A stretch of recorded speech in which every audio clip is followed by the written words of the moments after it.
Hello to all and welcome to D I S में आप सबका बहुत बहुत स्वागत है।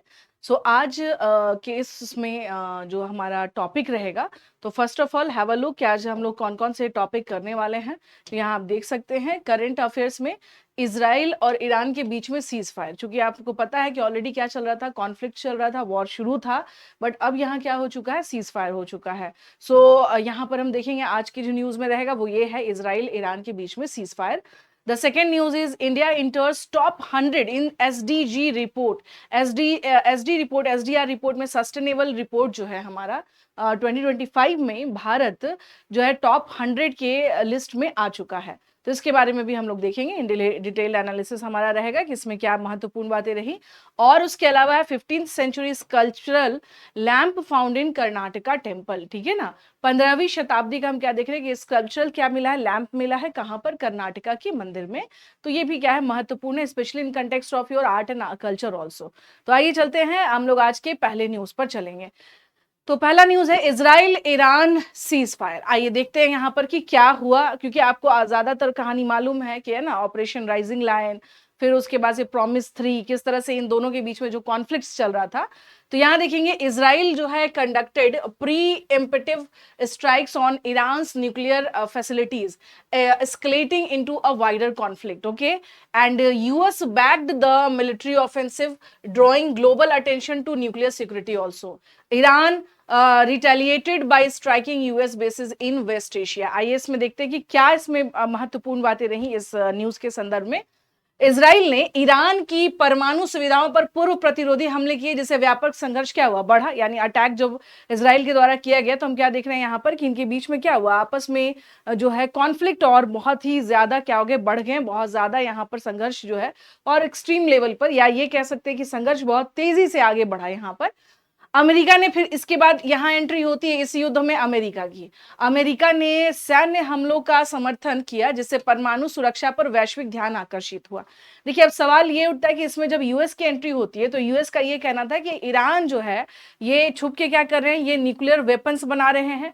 और इसके लिए इन्होंने क्या किया, इसके लिए अमेरिका ने अटैक किया किस पे, ईरान के जो न्यूक्लियर साइट्स थे, जहां पर जो है इस तरह के जो परमाणु जो है यहाँ पर जो लैब्स कह लीजिए यहाँ पे, तो उस जगह पे अमेरिका के द्वारा अटैक किया गया।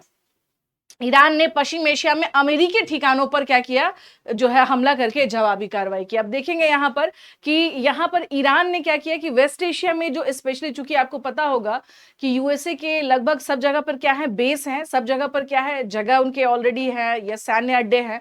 तो इन जगहों पे ईरान के द्वारा क्या किया गया, अटैक किया गया।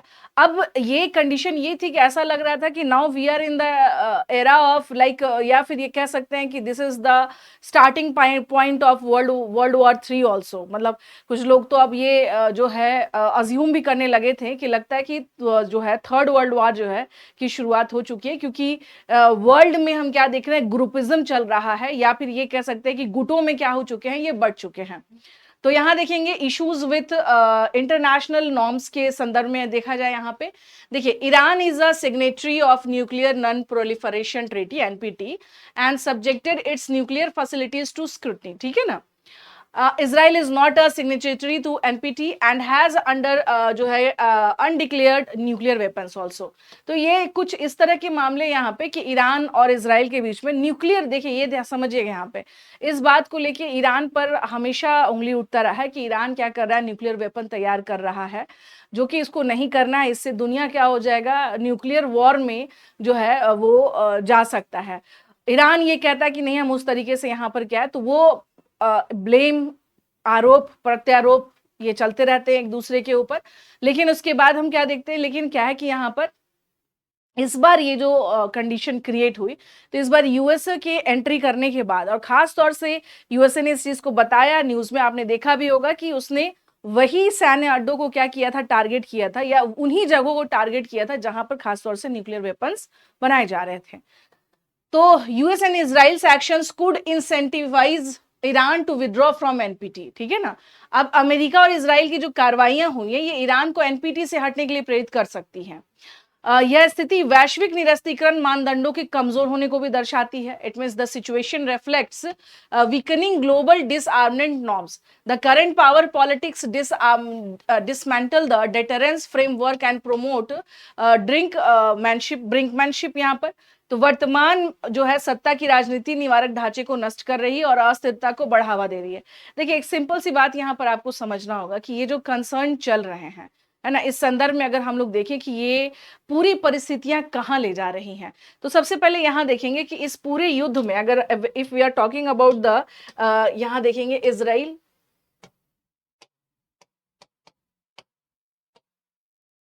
Iran, America.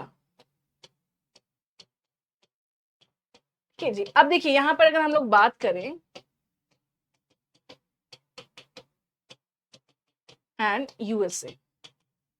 ठीक है जी. अब इस कंडीशन में हम क्या देख रहे हैं यहाँ पर, तो ये पूरी की पूरी कहानी किसके संदर्भ में चल रही है कि भाई आपके पास क्या है, न्यूक्लियर वेपन्स है और आप बता नहीं रहे हैं, एक थ्रेट है यहाँ पर कि भाई आप उसका कभी भी यूज कर सकते हैं. ठीक है ना, यहाँ पर देख सकते हैं. अब इसके अतिरिक्त हम क्या देख रहे हैं कि भाई कई सारी क्या है यहाँ पर संधियों पर, ट्रीटियों पर क्या है यहाँ पर आपने क्या कर रखा है, साइन कर रखा है. बट स्टिल उसका कोई जो नॉर्म्स है, यानी जब हम बात करते हैं कि डिसआर्मेंट्स के, तो आप क्या देखेंगे कि जो भी नॉर्म्स हैं उसको किसी भी तरह से कोई फॉलो नहीं किया जा रहा है. तो दुनिया में हम क्या देख रहे हैं, देखिए जब आप कानून तोड़ने लगते हैं, है ना, जब आप लॉस को तोड़ना शुरू कर देते हैं और आपको लगता है कि नहीं यहाँ हमारी जो हमारा यहाँ पर क्या है ज्यादा इंपॉर्टेंस है और हमें ये बात बुरी लगी, then definitely I have to react.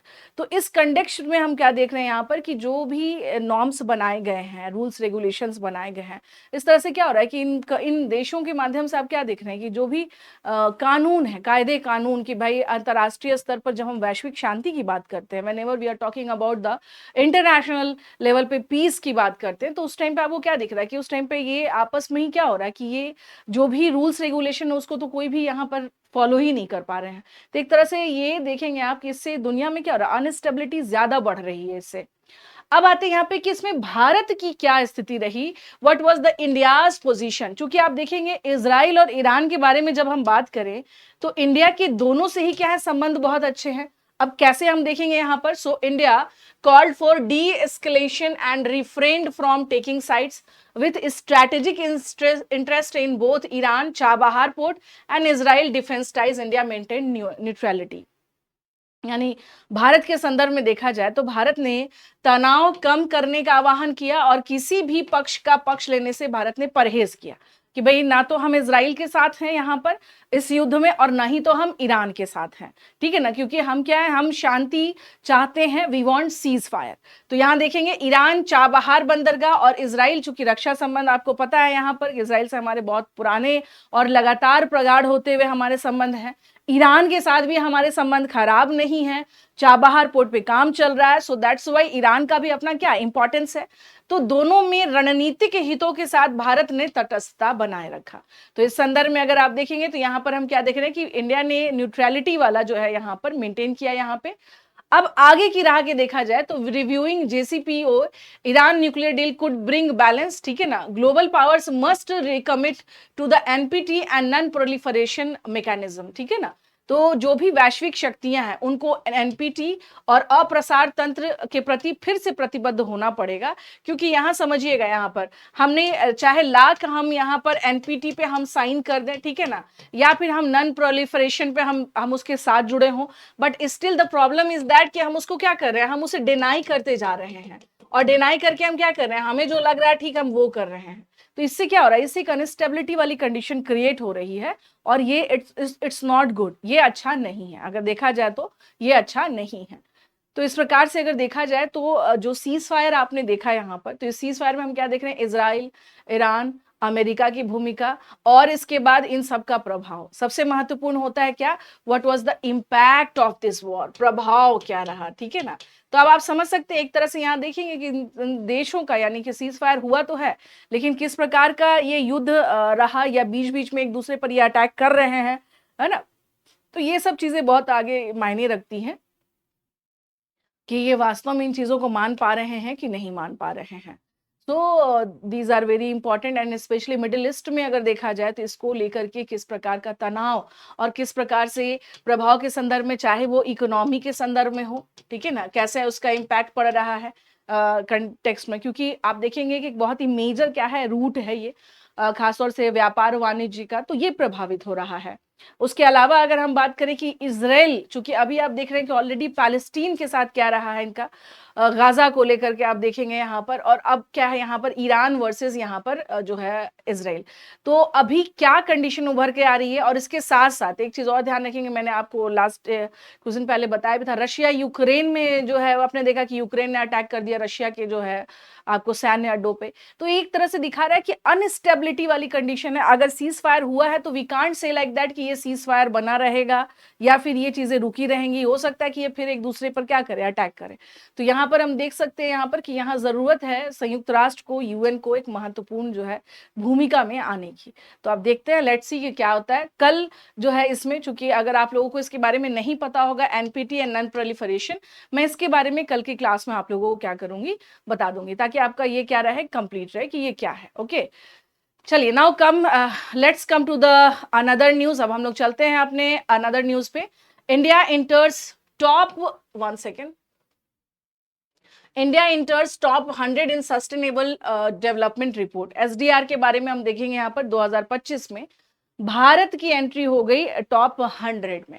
अब आइए यहाँ पर न्यूज के बारे में सबसे पहले देखा जाए। The 2025 SDR themed financing sustainable development to 2030 and mid century tracks global progress towards achieving the sustainable development goals. ठीक है, the SDR has been released annually since 2016. 1 second. The UN Sustainable Development Solution Network.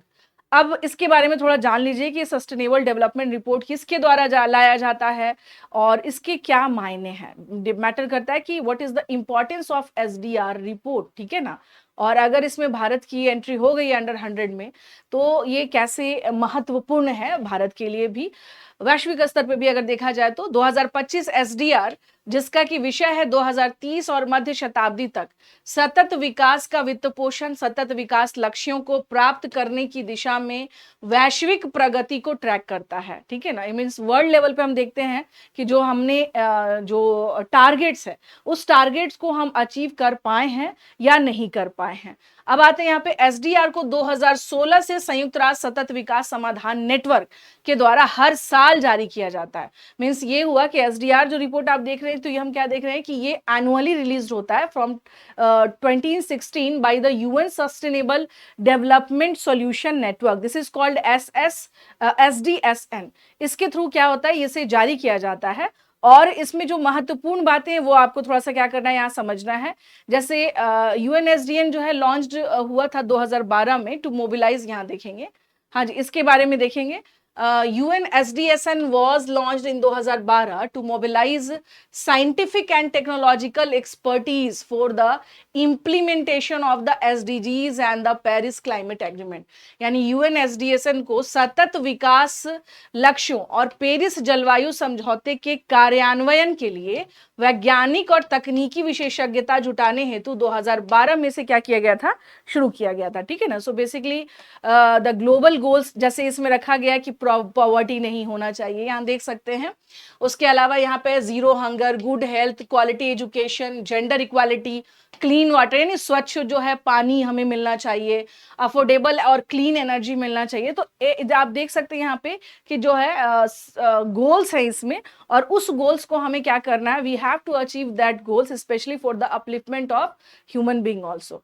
तो इस तरह से अगर देखा जाए तो इसमें 17 गोल हैं, ये ध्यान रखना है। सस्टेनेबल डेवलपमेंट गोल के बारे में जब हम लोग बात करते हैं, when we are talking about the SDG, तो SDGs are a set of 17 goals, आप देख सकते हैं। यानी कि इसमें हम क्या देख रहे हैं, 17 गोल्स हैं established by the United Nation 2015 as part of the 2030 agenda of the sustainable goal. तो यहाँ देखिए ये 17 वैश्विक लक्ष्यों को क्या किया गया, एक समूह है जिसे संयुक्त राष्ट्र ने 2015 में सतत विकास के लिए 2030 एजेंडा के हिस्से के रूप में इसे स्थापित किया था। और SDG are built upon the backdrop of the millennium development goals which targeted the reduction of extreme poverty from 2000 से 2015। यानी एसडीजी को अगर हम देखें तो ये हम लोग क्या देख रहे हैं कि जो हमारा मिलेनियम एमडीजी जो था, मिलेनियम डेवलपमेंट गोल जो था, जो कि जिसका टाइम पीरियड था 2000 से लेकर के 2015 तक में, ताकि हमें एक्सट्रीम पॉवर्टी को क्या करना था, कम करना था।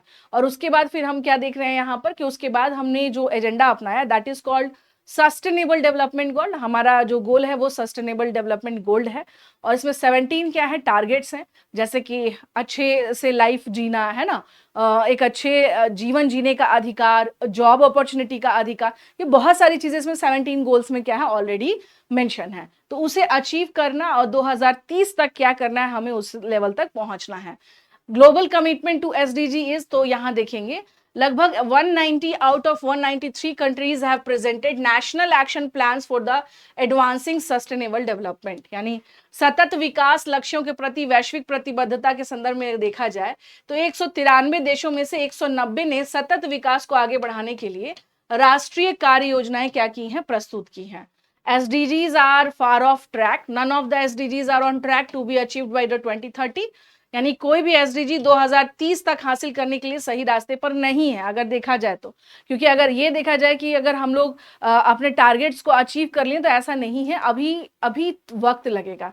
यानी अगर जीरो पॉवर्टी की बात करते हैं, क्योंकि इसका जो पहला गोल है, तो आप देख सकते हैं कि पूरे वर्ल्ड में क्या कंडीशन है, specially in entire Africa reason also, है ना, इन एशियन कंट्रीज ऑल्सो। तो यहाँ पर ये नहीं कह सकते कि यहाँ पे गरीबी नहीं है, ठीक है।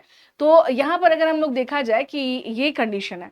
अब आते हैं यहाँ पर कि इसमें जो रैंकिंग जो आया, जैसे कि Barbuda's rank highest while the US ranked last in the 2025 UN multilateralism। तो इसमें आप देख सकते हैं India improve it's rank to 99th from 109 in 2024। Refer infographic for the trend. यानी भारत 2024 में इसकी रैंक 109 था, और अभी हम देख रहे हैं क्या कि 199 जो है हम रैंक पर पहुंचे हैं। तो पहले से काफी सुधार है, लेकिन हाँ, इस सुधार से हमें बहुत सेटिस्फाइड नहीं होना है। यस, मोटिवेट होना है, but we don't have to satisfied with that, because हमें इसके आगे जाना है और हमें उन टारगेट्स को क्या करना है, अचीव करना है। ओके, तो this is all about the SDG SDR report आपने देखा, और इसमें जो है एक अचीवमेंट हम कह सकते हैं कि हमारी जो है सुधार हुई है हमारे पहले से कंडीशन में, और जो रैंकिंग है उसमें अब हम क्या हुए, पहले से बेहतर रैंक पर पहुंचे हैं। आइए नेक्स्ट है 15th century sculptural lamp found in Karnataka temple.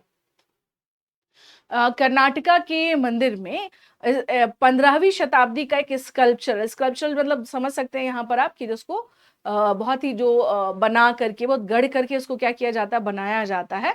तो यहाँ देखेंगे the rare 15th century sculpture lamp has been unearthed at the Anant Padmanabh temple Perdoor Udupi district Karnataka.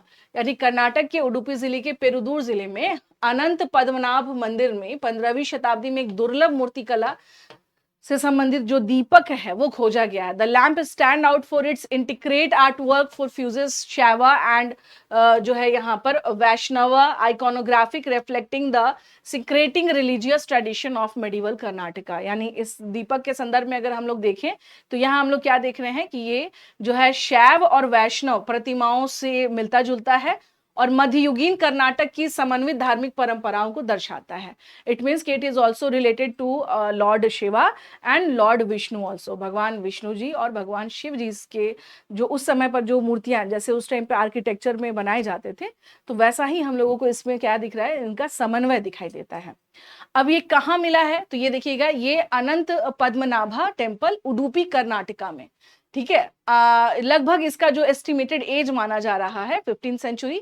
Iconographic के बारे में देखा जाए तो features elements from both Shaivism and Vaishnavism illustrating mythological tales also.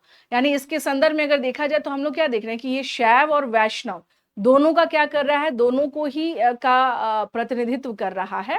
और इसके संदर्भ में अगर हम लोग देखा जाए यहाँ पर, तो हम लोगों को क्या मिलता है यहाँ पर कि इसमें जो महत्वपूर्ण बात ये है कि इसमें पौराणिक कथाएं भी क्या है, इसमें रिफ्लेक्ट हो रही हैं।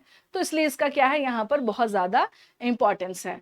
तो देखिए कोई भी पुरानी चीज़ खासतौर से 15th सेंचुरी है ना, और आप देखेंगे यहाँ पर कल्चरल वैल्यू के, तो हाइलाइट्स द पीसफुल को existence and mutual respect between different Hindu sects also. यानी अगर देखा जाए तो उस समय पर हम लोग क्या देख रहे हैं कि विभिन्न जो हिंदू संप्रदायों के बीच शांतिपूर्ण सह अस्तित्व और आपसी सम्मान पर प्रकाश डालता है। तो देखिए को एग्जिस्टेंस यानी शैविज्म भी है, वैष्णविज्म, तो इससे ये पता चलता है। Artistic significance provides insights into the temple art, religious life, devotional practices of the era। मंदिर कला, धार्मिक जीवन और उस युग के भक्ति प्रथाओं के बारे में हमें जानकारी मिलती है। तो ये समझिएगा यहाँ पे, देखिए कोई भी अगर एंटीक हम लोगों को अगर मिलता है यहाँ पे, तो एक चीज आपको समझना होगा कि उस एंटीक से हम उस टाइम एरा में जा सकते हैं और हमें वहाँ के उस समय के हिसाब से बहुत सारी चीजें जानकारी मिल जाती हैं। विजयनगर आर्किटेक्चर साउथ इंडिया, ये किससे संदर्भित है? वास्तुकला दक्षिणी भारत के विजयनगर साम्राज्य से, flourished under the Vijayanagar empire. Features जो है, तो यहाँ पर आप देखेंगे, यहाँ पे इसके बारे में अगर देखा जाए तो मेनली ऐसा माना जाता है, मतलब ये जो यहाँ पे अनार जो हुआ, क्योंकि कर्नाटका वाला जो एक रीजन आप देख रहे हैं, तो वो यहाँ पर हम लोगों को क्या मिलता है, वो बेसिकली अगर आप देखेंगे तो वो हम लोग देख पाते हैं कि मेनली अगर देखा जाए तो विजयनगर एम्पायर का जो है वहाँ पर अपने आर्किटेक्चरल पैटर्न के लिए क्या है जाने जाते थे। तो इस तरह से अगर देखा जाए तो ये जो हम लोगों को अभी मिला है, यहाँ पर आपने देखा है यहाँ पर कि जो एक्सकेवेशन हुआ है, इस एक्सकेवेशन के माध्यम से हमें बहुत सारी चीज़ें या बहुत सारे information, specially with respect to in that region also, कि उस समय पर उस काल में कौन सी महत्वपूर्ण बातें थी उसके बारे में हमें पता चलेंगे। कुछ बातें यहाँ पर आइए हम लोग थोड़ा सा डिस्कस कर लेते हैं। जैसे जब आप स्पेशली आर्ट एंड कल्चर से संबंधित जब कोई टॉपिक पढ़ रहे होते हैं तो उसका क्या इंपॉर्टेंस है, स्पेशली अगर देखा जाए तो यहाँ थोड़ा सा समझ लीजिएगा, स्पेशली विथ रेस्पेक्ट टू,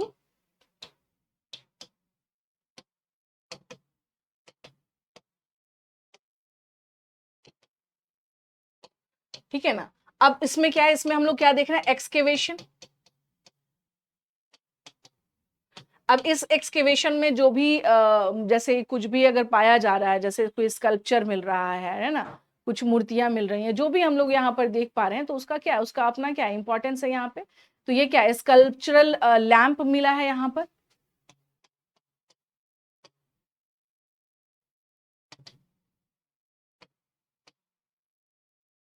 ठीक है। अब देखिए यहाँ पर, और रीजन कौन सा है,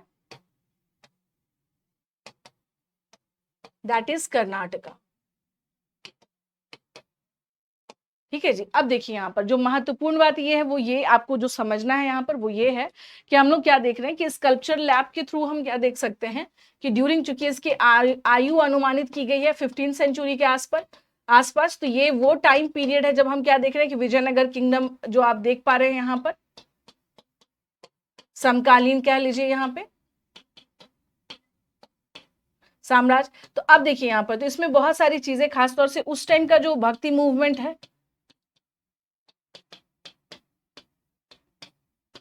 it focuses on or emphasize on the भक्ति मूवमेंट ऑल्सो। तो आप बता सकते हैं इसको, जैसे जब भी अगर आप विजयनगर वगैरह के बारे में अगर आता है आपका ऑप्शनल में, या फिर आपके कुछ क्वेश्चंस बनते हैं, तो यू हैव टू मेंशन कि हम अभी भी देख सकते हैं यहाँ पर, चाहे वो आर्ट एंड कल्चर के पर्सपेक्टिव से देखा जाए, तो ये क्या एक अद्वितीय जो है परंपरा को दिखाता है, ऐसा जहाँ पर देख रहे हैं कि जो खासतौर से जो सभी संप्रदाय वो क्या आपस में समन्वित तरीके से हमें यहाँ पर क्या हो रहा है, रिफ्लेक्ट हो रहे हैं। So you have to mention this things, तो ये आप देख सकते हैं। So this is all about the, चूंकि ये कहाँ मिला, उडुपी में मिला है, अनंतनाभ जो है यहाँ पर अनंत पद्मनाभ टेम्पल जो है वहां पर ये एक्सकेवेटेड किया गया है। तो इसमें आप क्या कर सकते हैं, बता सकते हैं, है ना, कि इसमें इसके थ्रू हम लोग उस टाइम के दौर में क्या क्या महत्वपूर्ण बातें थी हम उस तक वहां तक रीच कर सकते हैं। सो नाउ ये था आज के करंट अफेयर्स का, इजराइल ईरान सीज फायर, दूसरा आपने पढ़ा एसडीआर रिपोर्ट में भारत का रैंकिंग में सुधार, और तीसरा 15th century sculpture lamp found in Karnataka temple. तो that is important for your art and culture also. So that's all, thank you so much to all of you. आशा करती हूँ कि आज का सेशन आप सबको अच्छा लगा होगा। So kindly like, share and subscribe. Thank you.